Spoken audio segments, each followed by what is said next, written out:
Hey everyone, welcome back to Corporate Decoder.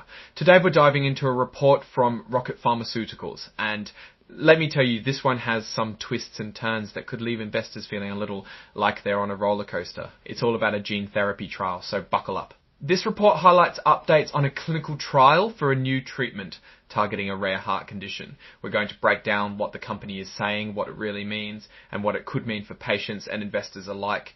Before we jump in, if you find value in getting clear insights from complex corporate documents, be sure to subscribe.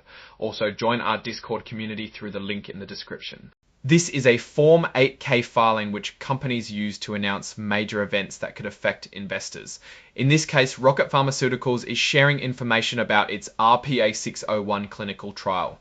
The date of the report is May 15, 2025. The main point of this report revolves around Rocket Pharmaceuticals' Phase 1 clinical trial of RPA601.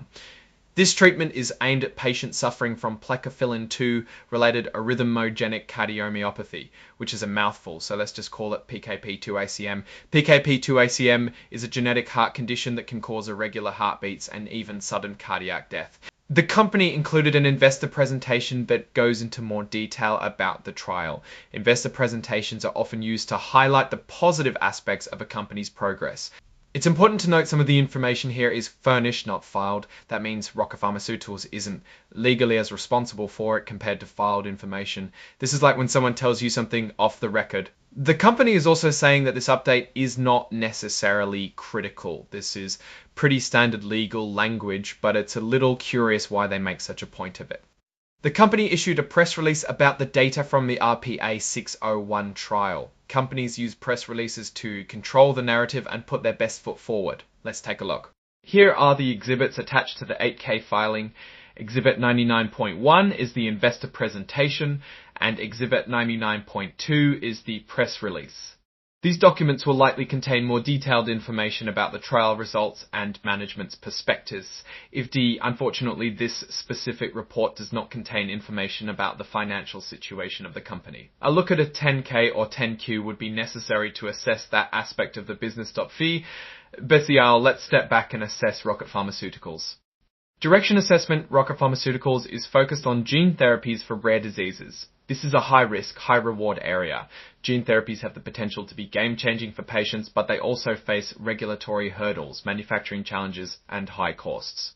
Strengths. The company's strength lies in its focus on rare diseases, where there's often less competition and a clearer path to regulatory approval. The potential of gene therapies is huge. I figured weaknesses. Gene therapy development is extremely expensive and there is no guarantee of success. Risks. The biggest risks are clinical trial failures and regulatory setbacks. These can be devastating for biotech companies. Manufacturing issues and the high cost of these treatments are also concerns. Opportunities. If RPA601 or any of their other therapies get approved, the company could see huge profits. Overall conclusion. Rocket Pharmaceuticals is an interesting company with a lot of potential, but it's not for the faint of heart. Investing in this company is kind of like betting on a horse race. It could pay off big time, but you could also lose your shirt. Alright, that's our breakdown of Rocket Pharmaceuticals' latest filing. What do you think about gene therapy and its future? Drop your thoughts in the comments. If you found this analysis helpful, hitting that like button really helps. And subscribe for more deep dives. Don't forget to check out the Discord in the description. Thanks for watching, and I'll see you in the next video.